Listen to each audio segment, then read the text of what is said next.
Anyway ওদিকে আমায় ঢোকাস না। কে অযোগ্য?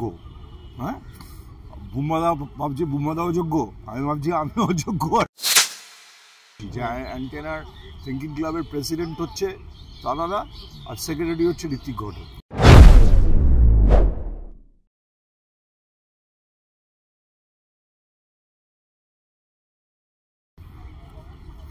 বিকেলবেলা চায়ে চুমুক দিচ্ছেন যিনি নিজেকে বাংলা গানের অ্যান্টি সোশ্যাল বলতেন, সেই বলিনি, এটা অনিন্দ বলেছে, এবং সেই অযোগ্য অভিনেতার সঙ্গে আমরা বসে আছি, তাই তো? Right right.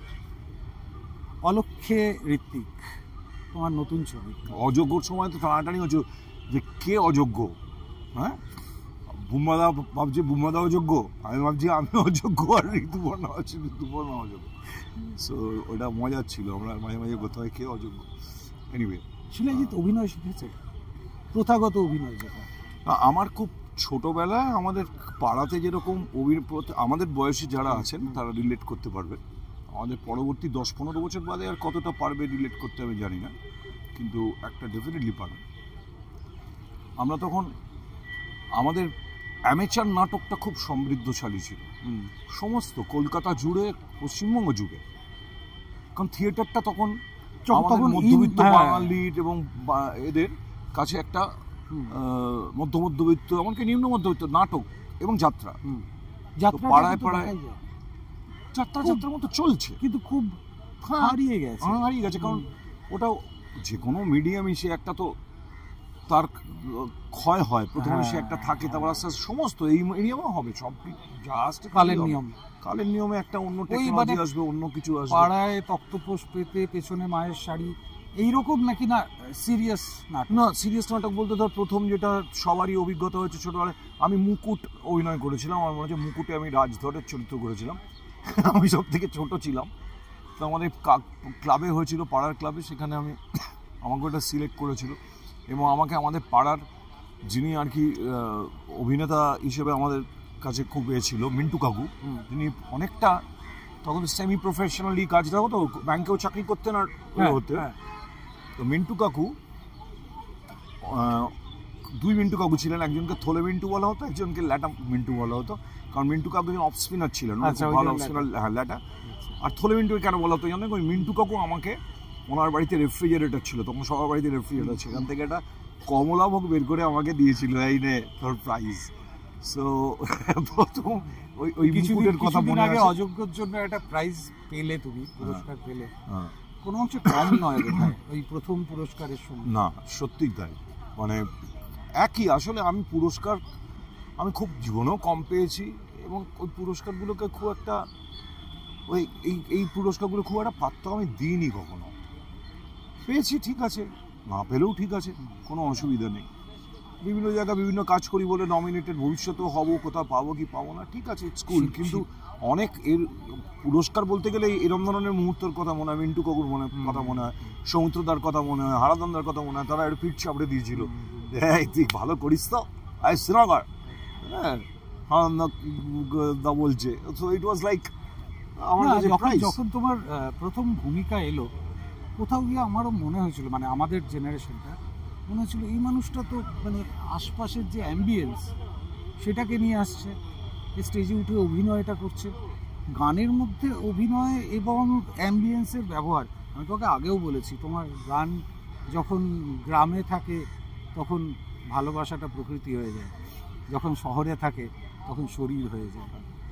এই সবগুলো মিলে একজন ক্রিয়েটিভ পার্সন তো ঋত্বিক করতে গিয়ে সহজ ছিল ব্যাপারটা কিছুটা? একদমই সহজ ছিল না, খুবই খুবই, মানে জিনিসটা আমি ওটাকে খুব ইজিলি নেওয়ার চেষ্টা করেছি। যাদের প্রথমে কি করেছিলাম, প্রথমে আমি বললাম দেখো আমি তো বিশ্বাস করতে পারছি না, কারণ আমি গিয়ে দাঁড়িয়ে আমার মতো দেখতে ঋত্বিক, এটা প্রথমেই মানতে পারছি না।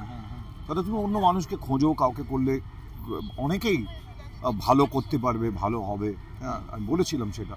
সেই চললি দেখি হয়ে আছে, বল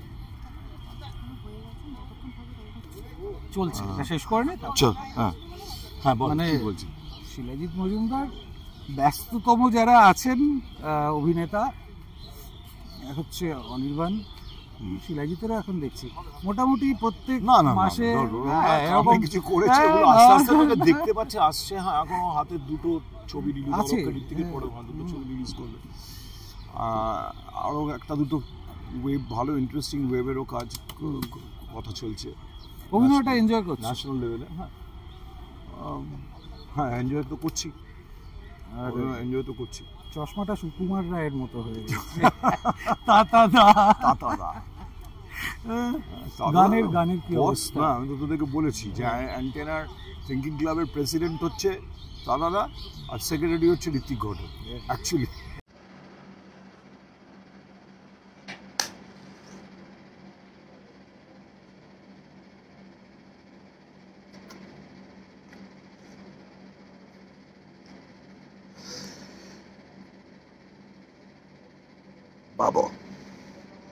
বাবা প্র্যাকটিস করো।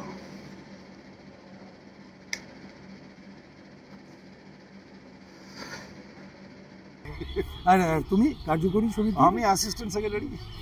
এই মানুষটাকে একবার সরস্বতী পুজোর সময় আমরা এই দুজনেই, মানে যিনি ক্যামেরার পেছনে আছেন তিনিই ক্যামেরা করছিলেন, আমরা গিয়েছিলাম আপনাদের সেই ঘটনাটা একটু বলছি। শিলাজিৎ দা, আমি শিলুদা বলি, শিলুদা সরস্বতী পুজোর একটা ছবি করো, হাতে একটা ছড়ি নিল, সরস্বতী ঠাকুরের মাথায় মারছে, বিদ্যা দিবি না বল, দিবি না বল। ধার্মিক নয়, ধর্মীয় নয়, কিন্তু বড় কাছের যেন, মানে তোমার কৃষ্ণ কোথাও ট্রাফিক জ্যামে আটকে থাকে। কালকে একটা লাইভ দেখছিলাম, তুমি বলছো শিব, সরস্বতী আর কৃষ্ণ, এরা তিনজন আমার খুব পছন্দ। যে ইমেজগুলো আছে, কাছের মানুষ হতে পারে এদের চরিত্রগুলো আমার যেরকম তাদের দেখেছি ইমেজটা আমার খুব টানে। এই কজনকে আমার এদেরকে পছন্দ হয়। ভগবান বলে তো আমি মানি না, মানে ওই রকম বস বলে মনে হয়।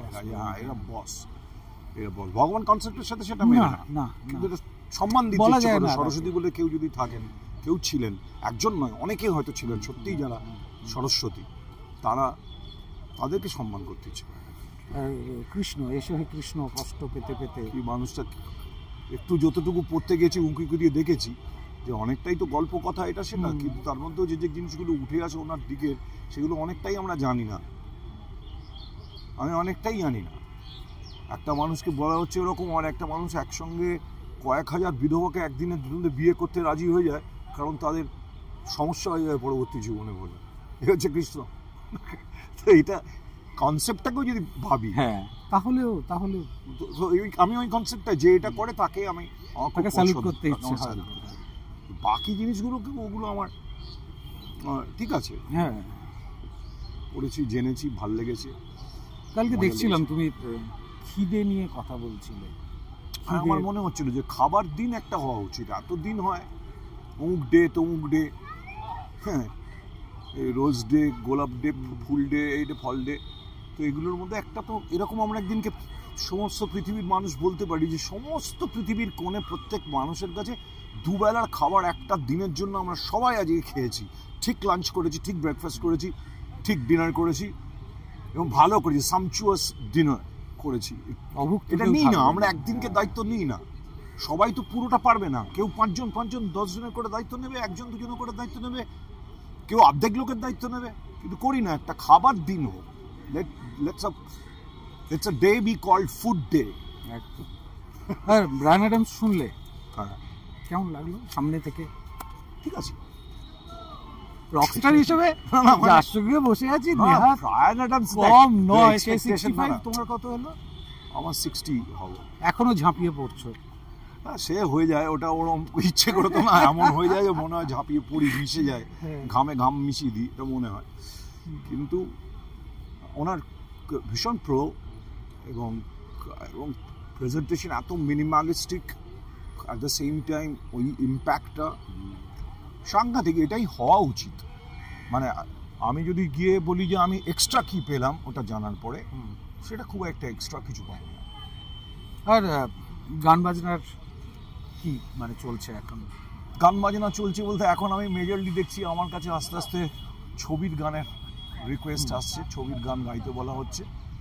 এবং এই বয়সে এসব এখন যেসব গানগুলো আমার কাছে আসছে, সেই গানগুলো মজা লাগছে এগুলো আসছে না। একটা সময় শিলাজিতের ইচ্ছে ছিল মানে ভৈরব গঙ্গোপাধ্যায় যাত্রাপালায় সুর করবেন, ছিল ইচ্ছেটা ছিল। এবং পুরুলিয়ার কোনো একটা গ্রামে গিয়ে তোমার একজনের গান ভালো লেগেছিল, তাকে গলার হার খুলে দিতে চেয়েছিল।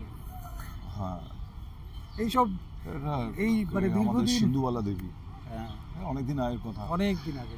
এনিওয়ে ওদিকে আমায় ঢোকাস না। গান এখন সবাই দেখছি সিনেমার ডিরেক্টররা, প্রডিউসাররা, তারা বলছে গান গাইতে পাচ্ছে।